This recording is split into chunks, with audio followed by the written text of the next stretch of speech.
Ladies and gentlemen, welcome to the Two Critical Podcasts. Tonight's special guest is John Fiorella. John Fiorella is a filmmaker. He is best well known for a project he made in 2005 called Grayson. Anybody that is a fan of Batman or fan films knows what Grayson is. And John has a new project that he is currently has up on Kickstarter called Ditch. And it's a project he's been working on essentially his whole life. And he was actually a big influence to me to make Indiana James, coincidentally, which we also put on YouTube in 2005 after having some emails back and forth with John. So John is done some really cool stuff, and we're going to talk to him tonight about Grayson, his history in film, and what he's working on next. So ladies and gentlemen, Two Critical Podcast proudly welcomes John Fiorella. What's up, man? Good. I'm good. How are you? I know we've so long time ago we exchanged emails when I found your Grayson project on YouTube. Very cool. At the time, I had the great idea to take Indiana Jones and Jimmy Buffett and smash them together and make a parody of just the opening sequence of Raiders of the Lost Ark, which I did. And because we had seen what you had done, and we loved it. We thought it was a terrific idea, a way to kind of, maybe backdoor your way into, starting some conversation or getting noticed or things like that. And that's what made us move forwards. And we did it. And it was up on YouTube for about, I don't know, maybe 3 weeks. And I got an email from Jimmy Buffett's media director. Shut up. Who said, what is this about? Why did you make this? We want some more information. And, I told him what we were doing. It was just doing a parody. And I've been a lifelong Buffett fan like you. Raiders of the Lost Ark changed my life. And, we grew up in that time where Spielberg was king, and he was just kind of mapping out the road for all these generations of filmmakers. And we were there to see it. And we were obviously changed by it. So I mashed those two things together. And so I sent off our 16-minute cut that we had of just opening credits to when Indy flies away on the seaplane into the sunset. Okay. That was it. That was all we did. Wait, hold on. You reenacted it, or you put music? Oh no, you shot the whole sequence. Yeah, we shot the whole thing. Yeah, we had natives, seaplane. We built the temple set. Awesome. Instead of getting chased by the boulder, it was a 12-foot beach ball. Love it. Sent it along. I mean, this is in the early days too, when we didn't have what we have now. We didn't have the we could just hop on the computer and do our own CGI and background scene extensions and greens. None of that shit. It was all in camera practical stuff. So I send out this DVD to his media director.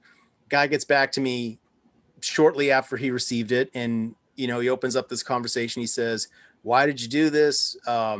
He wanted to know if we come to the concerts every year, which we did. We were going to about 2 a year at the time. Nice. And he said, "Are you going to come down to the concert?" I believe, which was in July.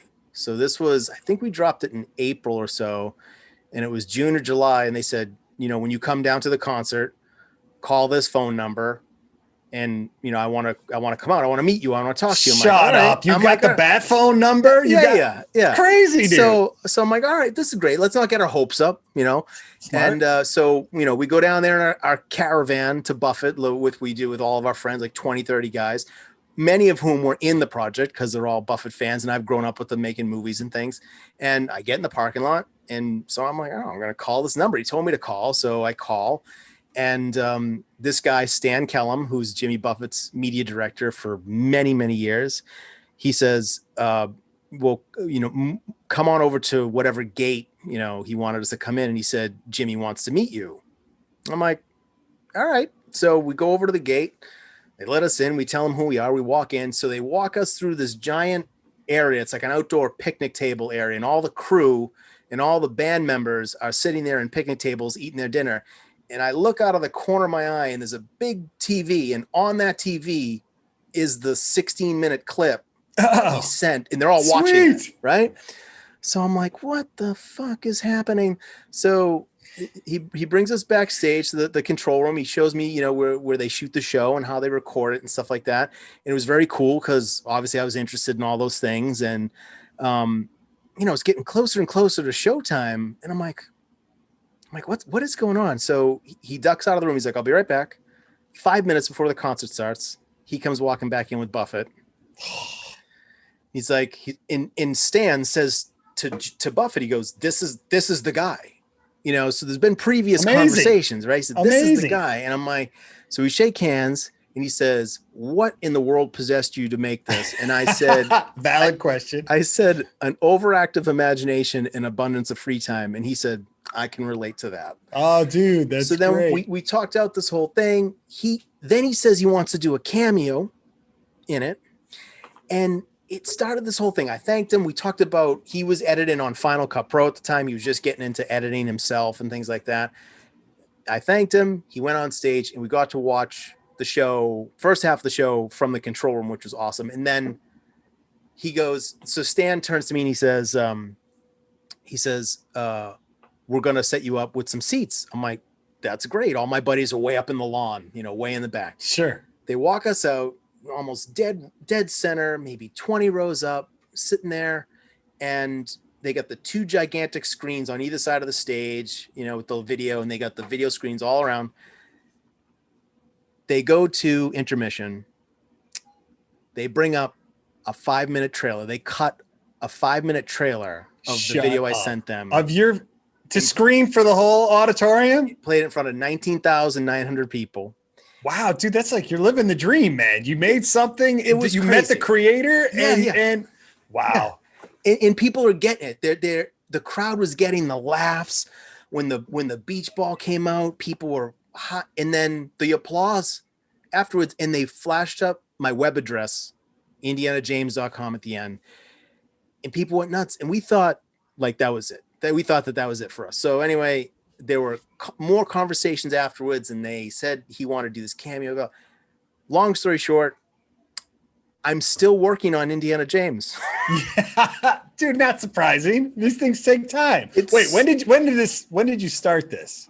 It's been going on 16 years. Okay, I can feel you there. Okay? These things, life gets in the way. Your path takes a different. You know, it's just the way things go. But dude, I mean, so is Buffett in it? He's not in it yet. Oh, okay. He's not in it yet. So through the years, it's gone through so many different iterations. How have I not seen this thing? I mean, I'll now that we're talking and stuff, yes, you will have to send it to me. Yeah. And I'm curious, is it like Jimmy Buffett is Indiana Jones, or so here's the second flip flops and like? I mean, pretty much. So instead of being an archaeologist, he's a professor of mixology. Of course, at the New England University of Mixology, and so the outfit is exactly like Indiana Jones, except I wear a long sleeve Hawaiian shirt. Classic. That has, you know, it's the exact, you know, has the seams that go down like Indy's, and has, you know, the buttons and on the pockets and things like that. So, and it's just filled with, you know, references to his songs and but when you know those two worlds, they swap out so easily. Probably, so incredible. Yeah. So like, wait, hold on. Let me ask you. You start way before the world of HD. Oh, and now you're shooting on HD. Like, are you? We're shooting on HD. Yeah. Okay. Luckily, when we started, though, a buddy of mine at the time was working at a TV station, and he had the Canon XL1. Oh, okay. So we were in a good place. Yeah, that's when we started, camera. Right? Sure. So a lot of the stuff, of course, you know, as you go over but we reshot so much of it too. So wait, what is this? Is this a feature film? Is it still technically a fan film that you're gonna just put out into the world, or you're gonna actually try and sell this thing to like Netflix? Or So it started as just a goof. We put the trailer out, they contact us, and then they're like, they had so much interest in it. The website exploded over the next week. Cool. We got written up on Parrot Head websites and things like that. And I said to the guys, I'm like, well, why don't we just try to do the whole movie? Let's do a parody of the whole thing, right? Why not? And then it snowballed from there. Wait, so how far are you in? Like, so we have like 98% of this thing done. Okay. Awesome. But because of what is going on, at one point I had like a 5.5 hour cut. And I couldn't what? even. Yes. Is this Zack Snyder? Bill, yeah. What are you saying?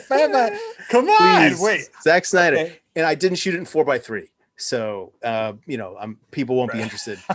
Okay. So, I mean, I couldn't pay my parents to watch a 5.5 hour cut of anything, right? You're asking a lot. So what we did was we said, well, let's chop it up into segments because everybody's watching stuff, streaming stuff, right? Wait, I'm so confused here. Hold on. I know it's Raiders a weird of the Lost point Ark to jump in. is not 5.5 hours. How do you get to? It's the whole trilogy because we decided to parody all of them and mash them all in together. Okay, right? But so tell me, somewhere in this 5.5 hours, yes, there's 90 minutes, possibly 120 minutes at the most of you're going to get there. You're going to get there. Yeah. Oh, okay. Yeah. Okay. We're getting there. So but the problem was over the years, we got so many ideas. Like I so desperately wanted to do the Anything Goes song from Temple of Doom. Love it. I want to do that scene. And then there were a lot of different things that we wanted to put in and make it our own, because originally we were just following the blueprint, doing the shot for shot Spielberg, remake.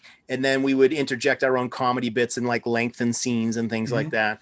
But then when we realized we didn't need to be held down by that and we could do our own thing, then we started to write in songs. And there's a rap song that pirates sing, and it feels like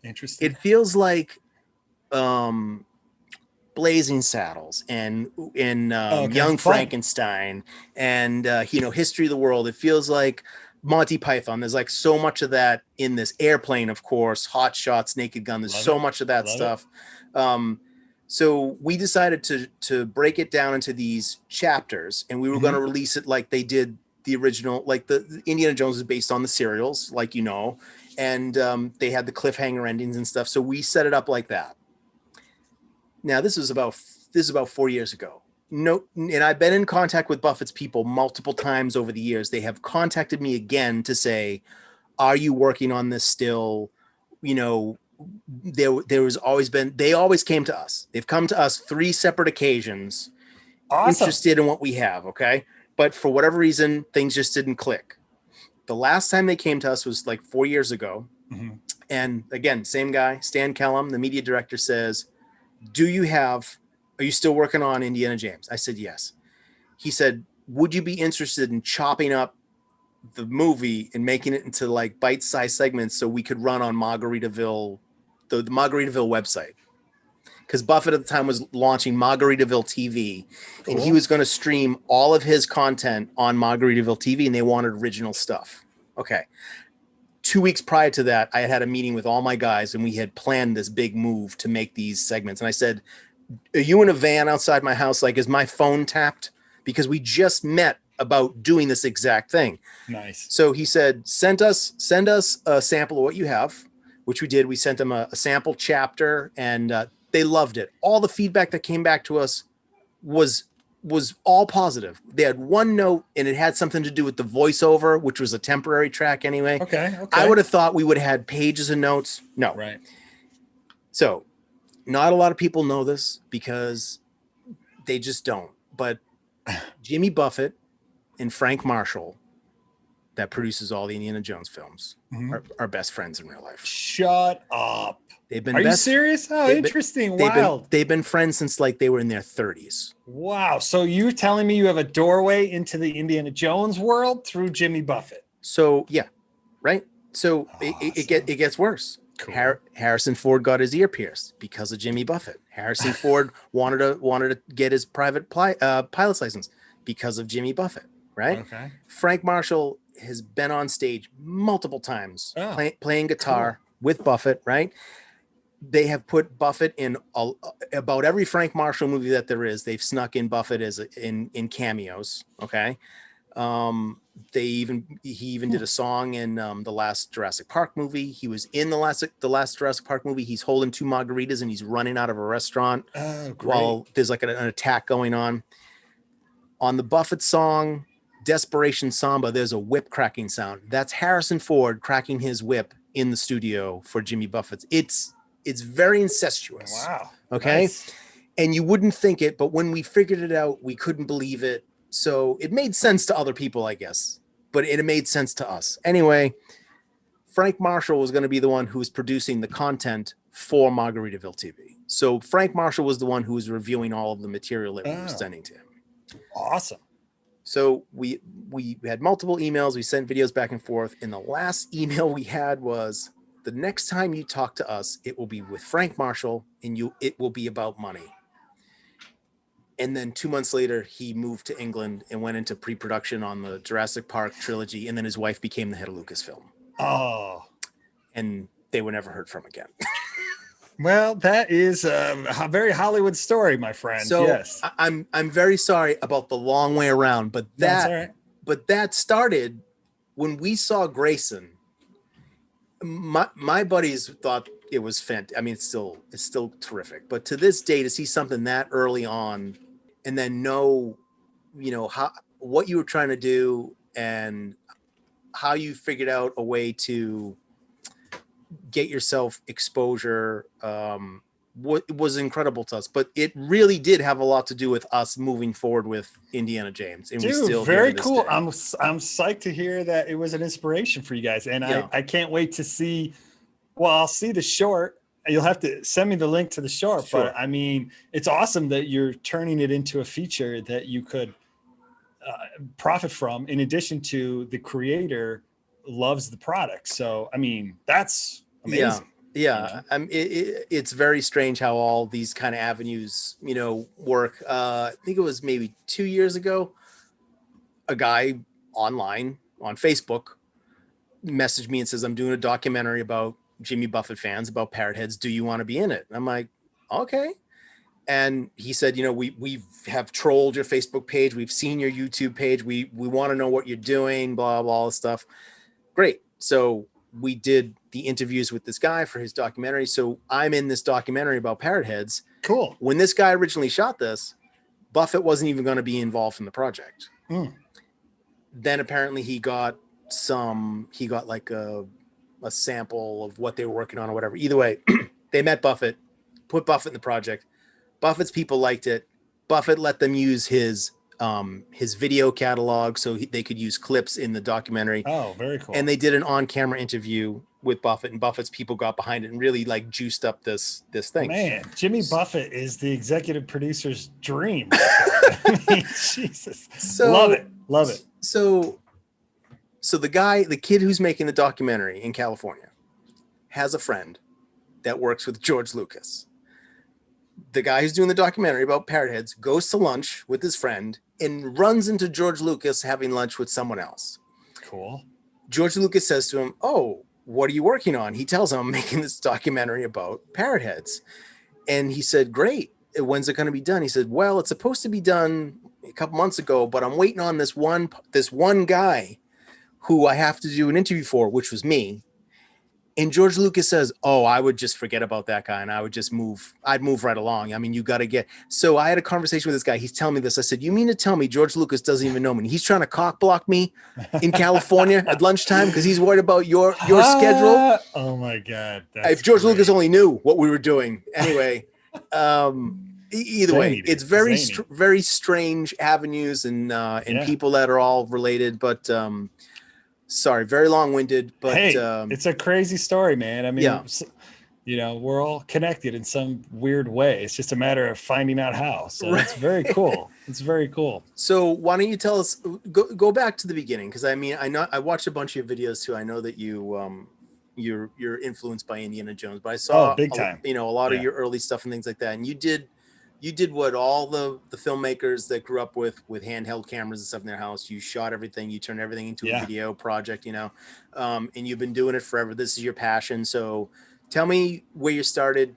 Oh my God. Take us to Grayson. And then, yeah, for me, when it started, probably I had an Indiana Jones comic book. I was a comic book nut. Right. I mean, and to be honest with you, I looked at the pictures more than I read them, but the great ones I read. And I had this Indiana Jones comic, and this panel it totally just blew my mind what happened in the comic. And, you know, I told my dad, I said, look, I'm going to recreate this in the basement. I think it must've been 6th grade. Okay. And, so I cut out this wall out of cardboard, and I made stained glass out of like wax paper, and I glued all the stained glass together with pancake batter. I made this pancake batter as glue. And so I had this window, the stained glass window, and I put on the leather jacket, and I jumped through this thing. And of course, it was an utter disaster. The whole wall came down with me in the window, and pancake batter everywhere. And my dad was there, and he said, you know, we should have got that on video. And the next week he brought home a video camera, and that was it. I was like, here we go. And so, you know, when you're just your own cameraman and director and producer, you're in the videos, you're editing the videos. And I think I did that I probably edited VCR to VCR for at least 5-6 years. Sure. Just taking pause off and hitting record, you know, just trying to get that. Oh, and if it didn't work, you had to go back to the previous edit. So, and in fact, it was my junior year in high school when the audiovisual guys, the teachers, bought an actual edit deck. Right. And you could set in and out points within 3 to 5 frames of accuracy. In my mind, I was just like, what is this? So I was the captain of the football team. I didn't play football that year. I was like, this is what I love, you know? And now I have the tools, and I had the best teachers in the world. I mean, I got a shout out to Mr. Krellin and Mr. Reardon and Mr. Drew. These guys, they gave me the keys to the edit suite. I mean, I melted. They got a brand new VHS camera, and I melted it within 24 hours because I was doing macro. This camera had a macro lens on it. So I had this, and I must have melted the whole side of the camera. I mean, but these guys, they had my back. They built, curriculum so that I could take their courses. And it really, without them, I would never be in the position I am. So anyways, from there, I go to film school, and I went to Ithaca College, great film school in terms of, you know, I had the opportunity to go to UCLA, but I was like, let me see if I get this right. I'm paying tons and tons of cash, and I don't actually get to make a movie till I'm a junior. And it has to be approved. So all these people pitch projects and their scripts, and if your project's not approved, you have to work on someone else's film. Never gonna happen. So the world needs ditch diggers too. Yeah, I suppose, but for the kind of cash you're putting down, you should have your hands on a camera. And freshman year, you got your hands on these old World War II cameras, and you were making, you know, stuff. And that's how you figure out how to, you know, who you are as a filmmaker and all that stuff. But of course, Ithaca was very independent, and I didn't really realize that until the first screen I went to was it was called Burn Hollywood Burn, because LA was on fire because of the LA riots, the Rodney King thing. The whole city was on fire, and the school I was at was celebrating that the you know, town was burning. So it was surreal, you know. I'm wearing I look like, you know, Michael J. Fox says Alex P. Keaton. I got my sweater vest. I'm in the auditorium, and it's just rows and rows of shaved heads and piercings, and everybody just hating on Hollywood. And the teachers, you know, they shared a similar disdain for it. And unfortunately, one of the things I really didn't learn in film school, which is what I think the whole thing should be about, is how to get the money, how to find the producers and the money, because that's the only thing that has ever been the problem for me. It's not getting on set and directing or coming up with stories or writing. It's, you know, finding the money people, which it just was not taught at the school I went to. Long story short, I come out to LA, agents, managers, commercials, do all this stuff. And every couple of years I would get so frustrated that, you know, I'd get so close. I'd have all these meetings. We'd talk about all these things, and then something would fall through before we actually rolled forward with a feature film or TV show. So every 2 or 3 years, my awesome buddy Gabe Sabloff and we would team up and we'd shoot something just to keep from going crazy. Right. And one of those projects in 2002, we started to do Grayson because so many people were like, that is the dumbest idea I've ever heard. And the more I hear that, the more I'm just like, okay, I'm going to show you this can be cool. Yep. With some Scotch tape and a handful of, chewing gum. And right. So that's what we did. And, it's funny, one of my inspirations for it was the Star Wars fan film. I can't believe you're going to say this. With Chewachilla and Hardware Wars. Hardware Wars. I cannot believe you said that. I saw that as a kid and I was like, this is the coolest thing. I get it, man. We were down the Cape in the summers, like a rainstorm. I don't even know how the hell it was on television. I don't even know why it was on television. Exactly. And we're watching and we're like, wait a minute, it's not Star Wars. Something is off about this. And then all this crazy shit is happening. We're like, yeah, it was glorious. This is the greatest thing ever. I loved it. And I was like, man, if they can do that with Star Wars, right. So, and that's, we made Grayson and we put it out there at a time when studios weren't sure what to do with fan films, and they sue or not to sue. Yeah, exactly. Yeah. I mean, at first we were invited to have this huge screening at the Comic-Con. Yeah. So we printed out postcards and movie posters. We were super excited. We're like, this is it, man. And then literally days before the event, they called us and said, we got to cancel this. The studios are saying this is a no-go. And so you're done, you're out. And it shocked us. It saddened us because we were like, in the year before, Sandy Colorado, he beat us to the punch with his film Batman Dead End. Yeah, and for whatever reason, the studios at the time must have saw us as a threat, or honestly, I don't know what happened. I just know that we got axed, and there were several years where it was like, oh, you're, it isn't embraced as it is today, which is awesome. So I'm glad that we're at a place now where we are. I mean, look, Disney just hired the deep fake guy from YouTube. Did you see this? Oh, no, is that right? So some guy on YouTube that does deep fake videos does them better than ILM does. He does. I mean, and I love ILM. Yeah. So, but right. Yeah. But I mean, this guy, I saw his version of the Luke Skywalker one, which was amazing. I've seen half a dozen of them and I'm like, this is remarkable. Yeah. And that's great. So they hired him.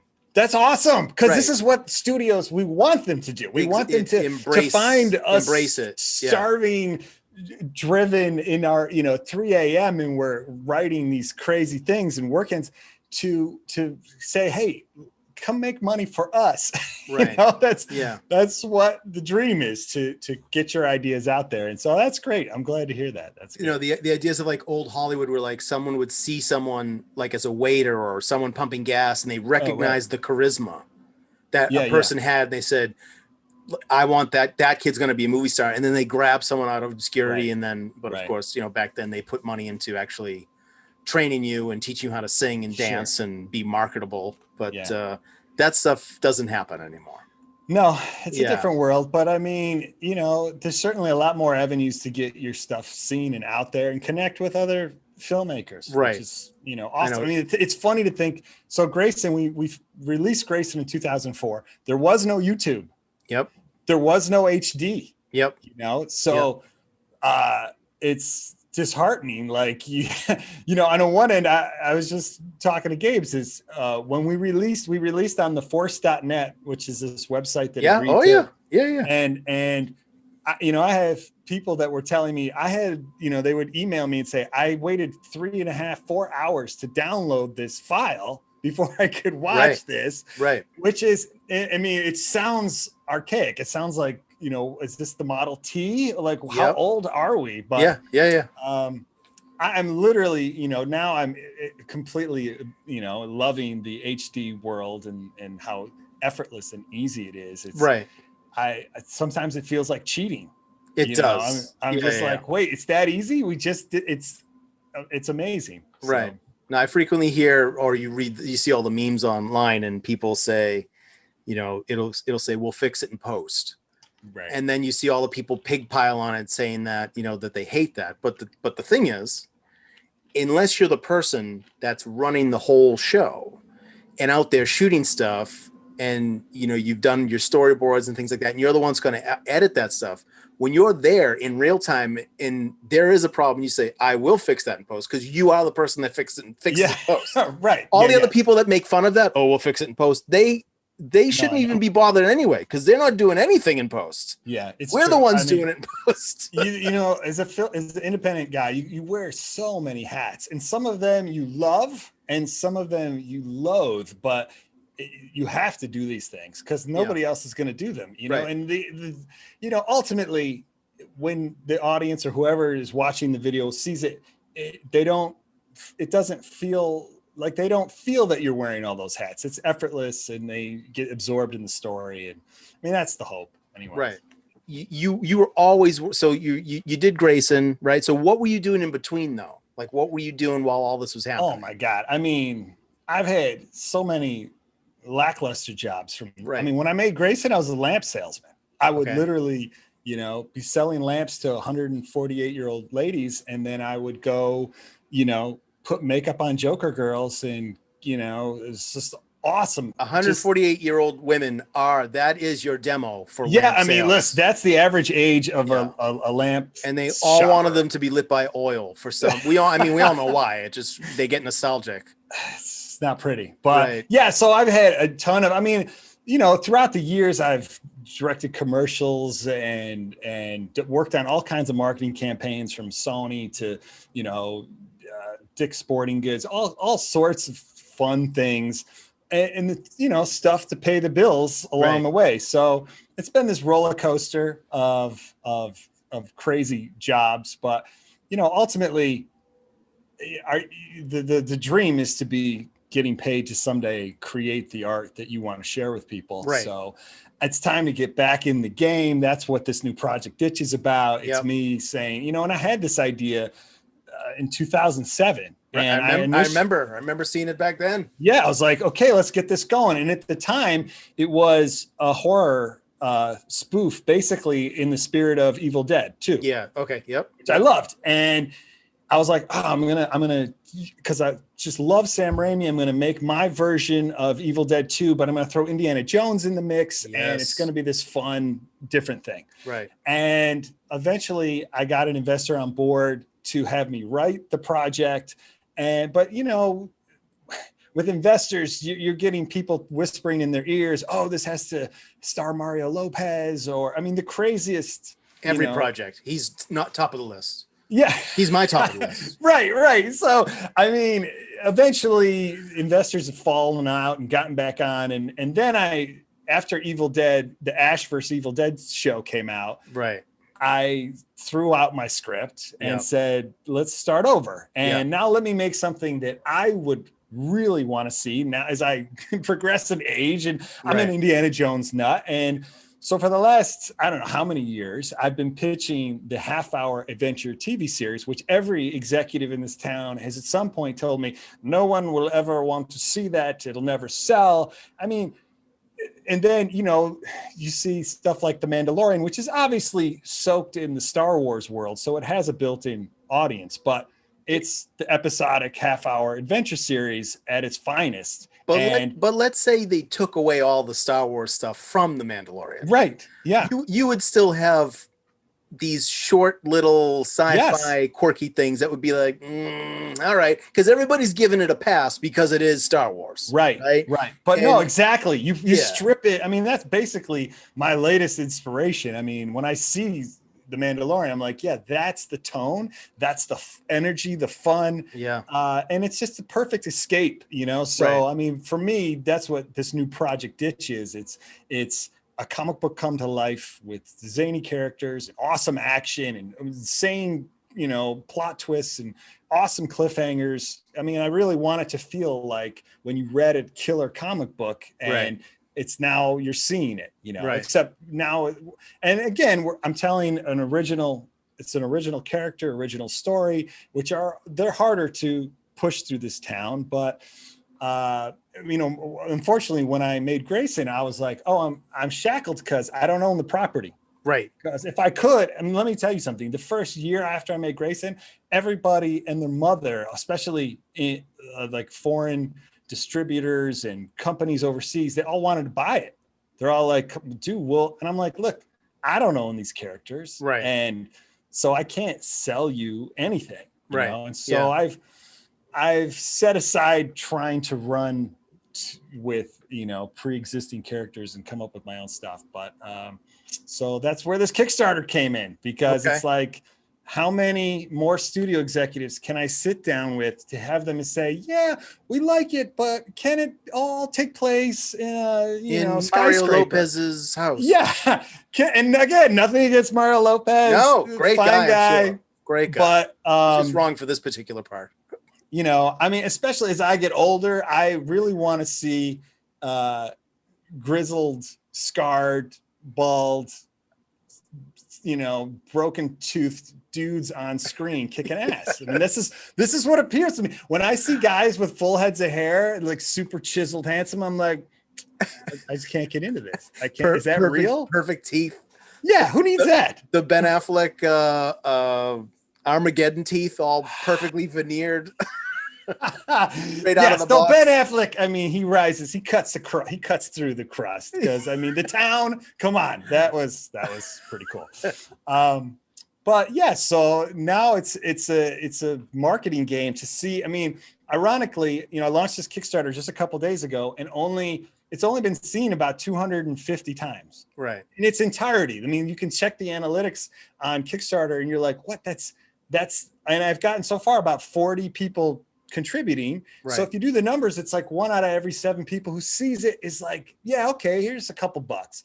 And so now it's just about getting more people to see it and see if they are on board and want to, pitch in. Right.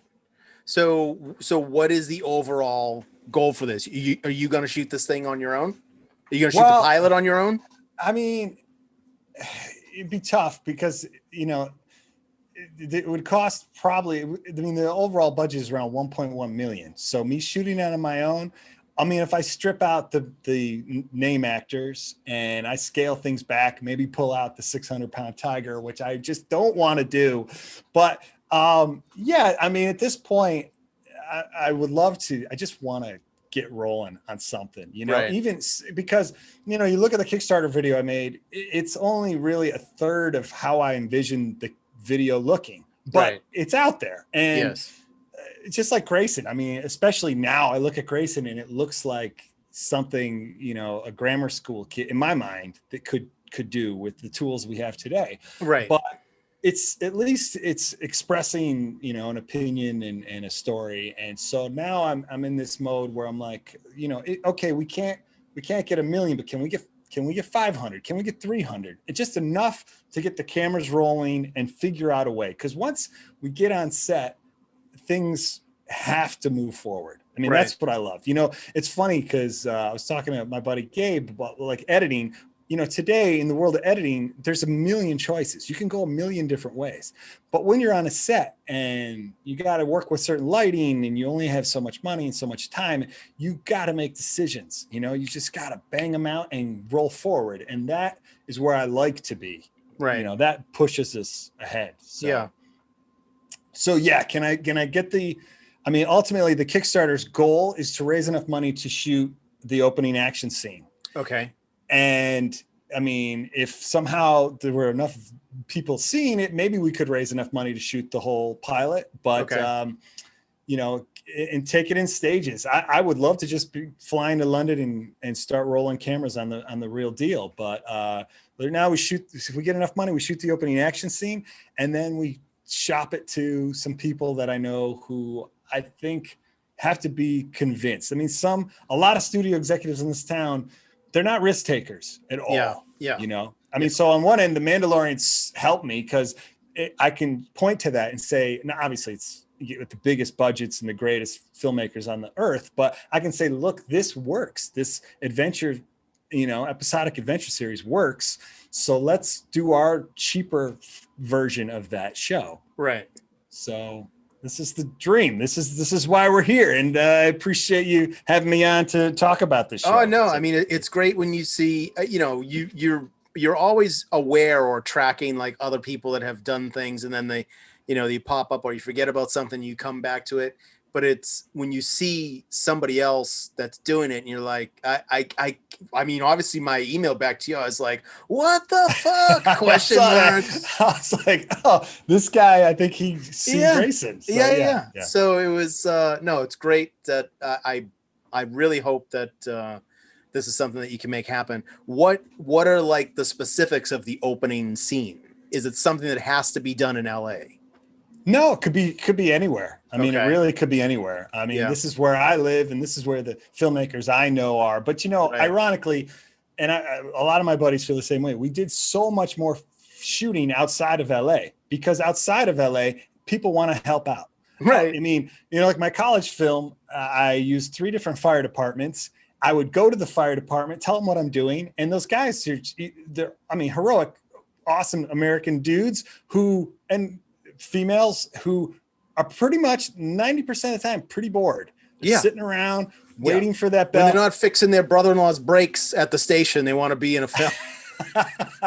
So those guys, they pull out their trucks, they pull up if the scene takes place in the rain, they'd throw the hoses on. And I mean, it was so much fun. And then the first year I came out here, I think I was interviewed by the guy who did one of the main actors from Clerks. And we went to a fire station to hold the interview. Okay. But we weren't allowed to enter the fire station because we would have needed all these other permits. Yeah. And it was my first real, I mean, literally the fireman was like, no, it's behind the line, scooting us out of, the garage. Right. And I was like, dude, I was in the cherry picker at, 2 stories. Right. No paperwork. No anything, just the chief going, yeah, dude, go ahead, move that up there. And, 3 different fire departments in upstate New York. And so I missed the excitement and fun of working outside of LA. It's a little constricting, but this is where we are now. So. It's like shooting in Boston. You get the same shit in Boston, and then everyone takes all their productions to Worcester, which is Western Mass, like 45 minutes. And it's a shittier version of Boston. It can double for Boston, and they don't have to deal with any of that bullshit out there. Right. Yeah. It's incredible. It's wild. So are you going to play the character?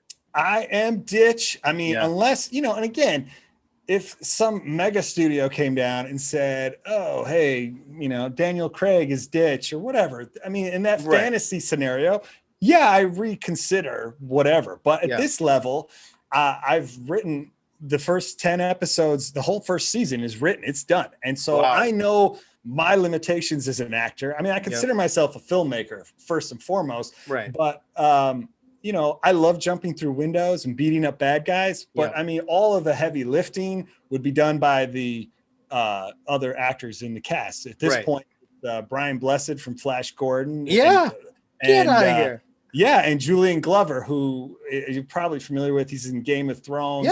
He's the villain in Indiana Jones and the Last Crusade. Yeah, of course.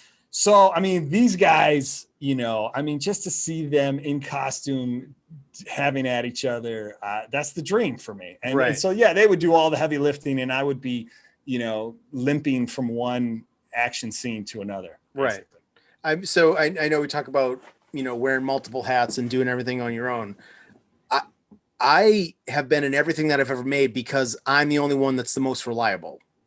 Well, that was certainly the beginning of my, because I had no actor to, I mean, in my earliest stuff, there are fights between myself and I mean, because I was the only guy there. So I had to stage, they're ridiculous. But so I get that. And I mean, if you're a filmmaker, you love it, I mean, and there's degrees of acting, right? There's Denzel and Meryl Streep and De Niro, and I mean, the list is long, right? And then you scoot down here and there's, your Van Dammes and, whatever. And then somewhere there's a range. And so, certain movies require more acting than others. But I'm confident that everything I have is within my wheelhouse, and I can't wait. I thrive when I'm directing and acting on set. To me, that's the dream, especially if I have, my team around me. I work with these two guys, Ian Hannon, Gabe Sabloff, these guys, and I trust them. You got to have people that can say, yeah, that's not working. Yeah. No bullshit. Yeah. I mean, you got to have those people. Otherwise, you're all screwed. You're all in the same boat. Exactly. Right? Exactly. Don't just tell people. There's nothing worse than you do something and someone goes, "Oh, that was amazing. Oh, great. And then you go online a few days later, and that same person that told you that your shit was amazing is now saying some movie or whatever it is, "Oh, this is the greatest thing I've ever seen in my life." And you say, "Oh shit." That opinion goes right out the window. Oh, what are they telling you? You have to share the same. Oh, totally. I mean, and you can see it. I don't know about you, but if you've ever been in those meetings or around people that are successful, they are most of them are surrounded by people that agree with whatever they're saying. Yes. And, having been in this town for almost 25 years, I have, and I'm from upstate New York. So the Rochester in me, just the honesty factor, it easily pours out of me. So when something isn't working or I don't think it's good, especially again, because when I first came out here, I was auditioning for commercials. And when you audition for a commercial, they're not like, well, we don't like the idea of this guy. They're like, we don't like this guy. We don't like his nose. He's too Italian. He's got, whatever. And so, that toughens you up. Then if you're a writer, you have to divorce yourself from the content and be like, well, okay, we're critiquing these characters and the story decision, not whatever.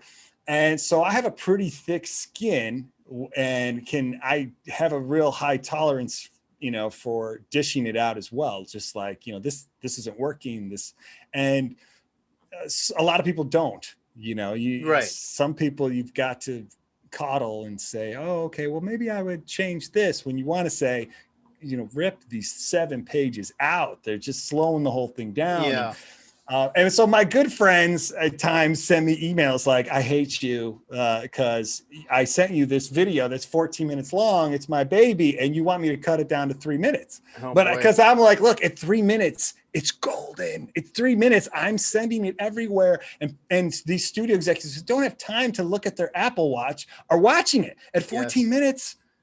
Who's watching this? Maybe your parents? Yeah, maybe. Yeah, maybe. It's amazing. So first of all, you have to be surrounded by people that say, oh, that idea is shit. And then they propose a better idea. That is the crucial component of that, right? Right. Because anybody can just say, oh, that's shit. And they've never come up with an idea worth doing it. Worthwhile. Oh, absolutely. In life, right? You got to have that constructive follow-up. Yes. Or and I mean, even my team, like first pitching Grayson, they're like, wait, Robin, like the guy in the shorts with the green elf shoes. And I'm like, dude, work this through with me, work this through. And sometimes, if your trusted friends will say, look, I don't really see it, but I can tell you see it. And so I'm on board and that's how things move forward. I get it. I mean, I'll turn around. I'm stuck in the woods. It's been 16 years and, they're following some asshole that wants to put Jimmy Buffett combined with Indiana Jones, and they're still doing it. It's very strange. Very strange. I love it. I mean, it's funny. I don't know. You ever watch Shark Tank? Of course. I love Shark Tank because it's people pitching ideas. And one of the things that when they come down on someone, they're like, you've been doing this for 4 years. It's a hobby. It's a hobby. Oh yeah. And I'm like, I hate this criticism because no, it's who you are. It's this passion that this thing that you're constantly working towards. Now, sometimes life and other things and work and they all take precedence, but I mean, you're always working on these projects, Right. So dude, I'm stoked for you. And I'm looking forward to seeing the finished result. I mean, 5.5 hours, it seems like to me, all that's left is you got to get in there. And now we're in the middle of 5. Who would have thought they would sneak 2 more in while I'm still finishing this friggin' thing?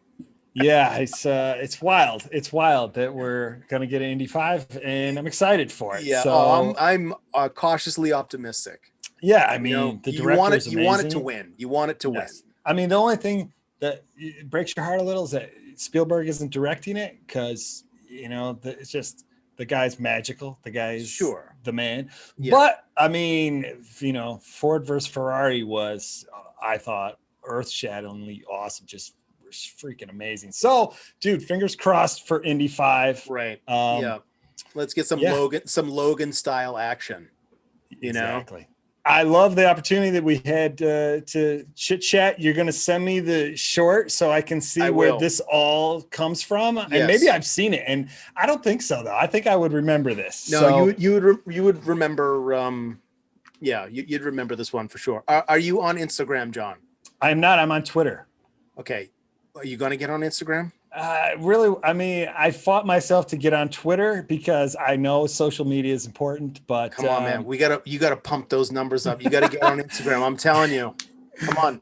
We will blast that thing out on Instagram. All right. Well, dude, I need your help. I need people to get out there and spread the word. So this is a big help, and I appreciate it. And FYI, I own the largest military and law enforcement prop rental company in New England. Oh. Good to know. If you get this thing off the ground and you need prop weapons and equipment, I have an entire warehouse full of all that stuff. Sweet. Okay. Fire up the grenade launchers. You got them. What color? What color you want? What color? Dude, what dreamy. That's just a dreamy response. That's great. But anyways, it was great to talk to you, John. Yes, we pleasure. Really appreciate it. We'll connect soon. We'll be in touch. All right, buddy. Good luck. All right, man. Bye-bye. John currently has a new project that he's working on called Ditch. He has a Kickstarter, and I'd like everybody to take a look at the video. Please give what you can. He's a terrific filmmaker and a great writer. Please check out the Kickstarter promo video for Ditch. Thanks. This idea goes way back to the beginning, back when I was hooked on heroes. First, there was this guy, then this guy. Hell, it didn't matter if it was blue and fuzzy. If it wore a cape, I was crazy for it.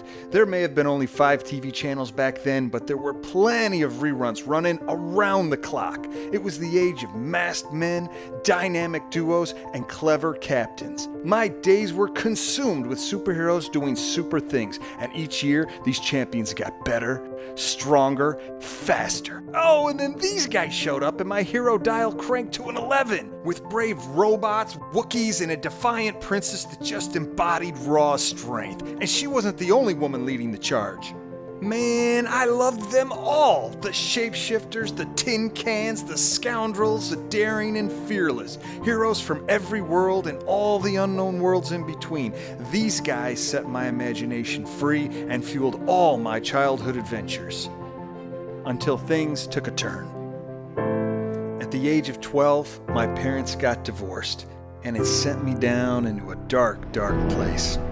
To cope with all the emotional chaos, at night I would sneak out of bed, make my way downstairs, and watch the one VHS tape that we actually owned.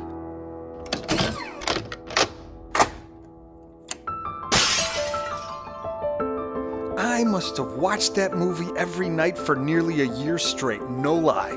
Just to see Indy continue to fight when all hope seemed lost, that's what got me back on my feet. And once I was up, boom! I was determined to return the favor for the next generation of Lost Boys by creating some heroes of my own. By the time I got to film school, I found myself up against a faculty that had no love for heroic cinematic spectacle, so I gave it to them in spades, with a contraption engineered to deliver full-on Ben-Hur level widescreen. It was there I joined forces with filmmaker Gabe Sabloff, and we went about blasting bad guys and fighting demons until there were no more professors to prove wrong. From there, we journeyed to the movie capital of the world, where we directed commercials, worked on marketing campaigns, and storyboarded our ideas into proposals to try and hook investors, which meant writing and rewriting and writing some more. Writing for years and saving up what little money we had to shoot the occasional short film just to keep the artistic juices flowing. There were so many pitch meetings for so many great ideas that fell through the cracks that while working as a lamp salesman, I set out to bring one idea to the screen: Grayson. This 5-minute short went viral before YouTube was even a thing. It won a slew of awards and opened a dozen new doors to a whole new batch of studio executives, which meant working late into the night with other illustrators down in my garage to make more concept art and character designs, when what I needed was to stop drafting all these different proposals and find a new approach to getting one extraordinary project made. So when I wasn't hosting tea parties, I created Ditch. my original idea for a live-action, half-hour TV adventure series, inspired by my love for the old pulp magazines, comic books, and kick-ass Frazetta book covers. Ditch tells the story about a gutsy thief hired to steal the impossible. His allies, the Master Swindler, played by the thundering Brian Blessed, and the Keeper of Knowledge, embodied by the esteemed Julian Glover. These two Shakespearean titans have oodles of blockbuster credits and stellar performances from movies you've watched and rewatched just to hear them laugh, cry, or die a dreadfully grisly death. With these two masterclass thespians, a drawer full of storyboards, and all 10 episodes of the first season already written, I'm turning to you for help. If every fellow nerd out there can donate just $1 to the cause, just one, we can raise enough cash to get the cameras rolling. And if you're in a position to chip in a few bucks more and score some of our super fun swag, maybe we can exceed our goal and shoot the entire pilot. At the end of the day, we all need heroes. Together, we can bring this one to life. So let's take our shot.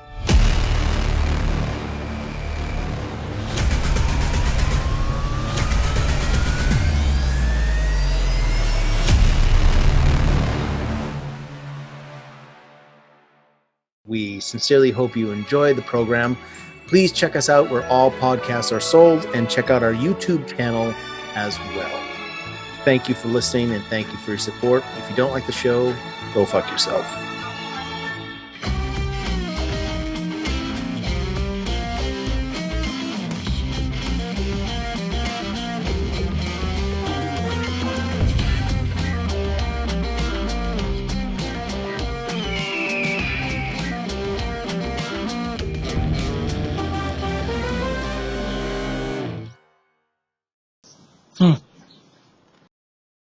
Ra-da-da-da-doo.